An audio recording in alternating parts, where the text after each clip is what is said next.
Hi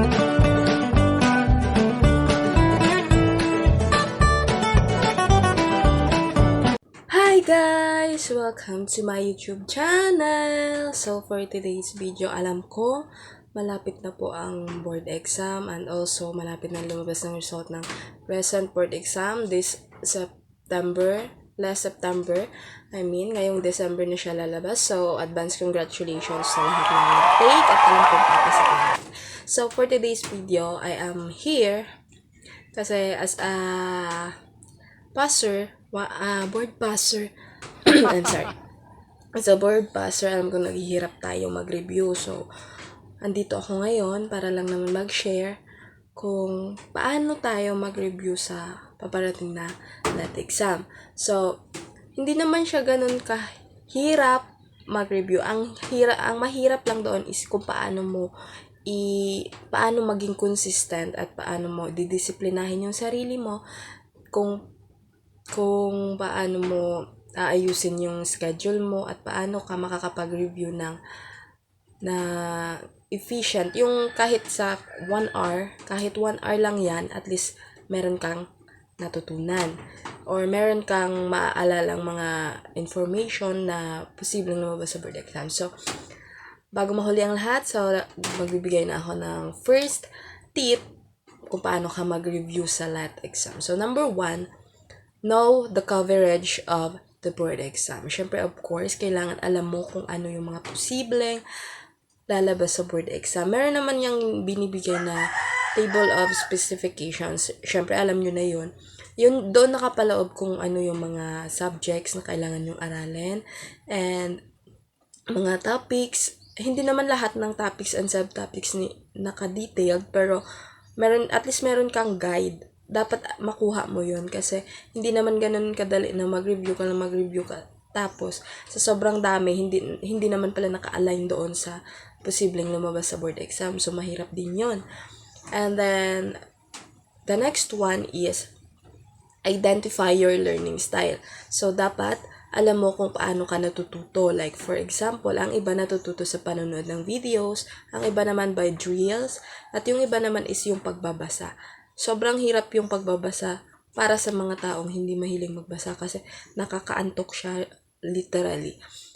Sa akin naman kasi, naging helpful kasi mahilig din naman ako magbasa. Mahilig din ako sa drills, so medyo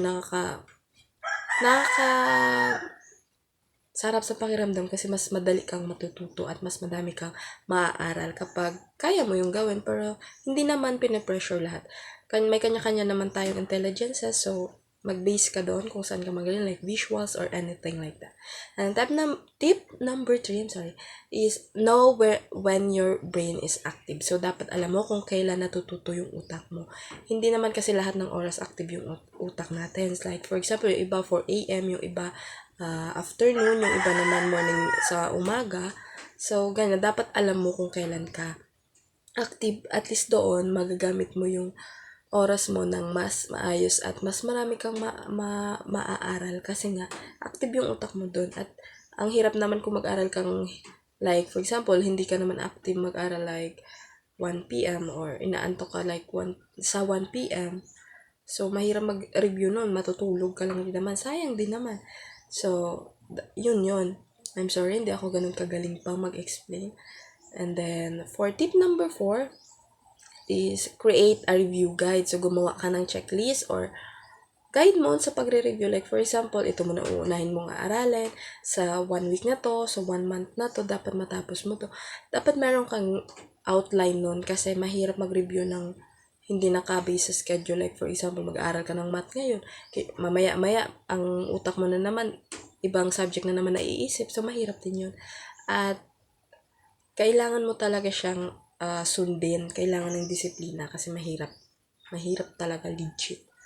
And then lastly, ito yung pinakamahirap is yung manage your time and discipline in studying. Kasi nga ganun kahirap mag-balanse ng oras sa pagre-review. Like for example, nagtatrabaho ka, so mahirap maghanap ng oras kung kailan ka mag-aaral. At yung disiplina sa pag-aaral kasi may mga times na dadating ka sa point na tatamarin ka aantokin. Hindi naman. Palagi naman talaga inaantok, legit yun. Kasi kahit nga sa school, inaantok ka na. So, mahirap din ako magtagalog. Ayun, pasensya na. And, sobrang hirap siya maging consistent kasi nga, hindi naman everyday yung katawan mo is ganun yung adaptability niya. So, dapat alam mo kung paano mo i-motivate yung sarili mo at i-discipline yung sarili mo na mag-aral ka kasi nga mahaba-habang review yung 4 to 6 months na yan. So, very challenging yan kasi nga kung sa school 1 week pa lang gusto mo nang matapos yung pag-aaral mo, di ba? Paano pa kayo yung pagre-review tapos pagdating mo pa ng board exam, hindi mo alam kung saan galing yung tanong. Legit yun, guys. So, yun lang naman yung mabibigay kong tip at kung kung mahirap yung pag-aaral mo, mas mahirap mag-review kasi pero mas worth it kasi siya kapag nakuha mo na yung dream na lisensya mo. So, yun guys. So, yung 5 tips na yun is know the coverage of words. Know the coverage of word exam and then identify your learning style. Know when your brain is active.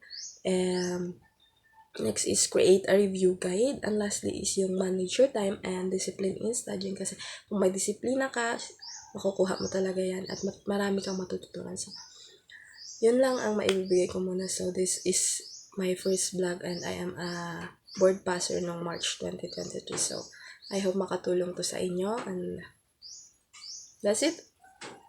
Enjoyin nyo yung pagre-review guys. Gawin nyo siyang parang pag-aaral lang. Ay, parang papasok ka ng school or mag-aaral ka kasi may test bukas, ganyan. Gawin mo siyang parang kinabukasan na yung board exam. Pero wag mo namang gawin na hindi ka na matutulog 1 hour na lang yung tulog mo, mahirap yan. So, yun lang.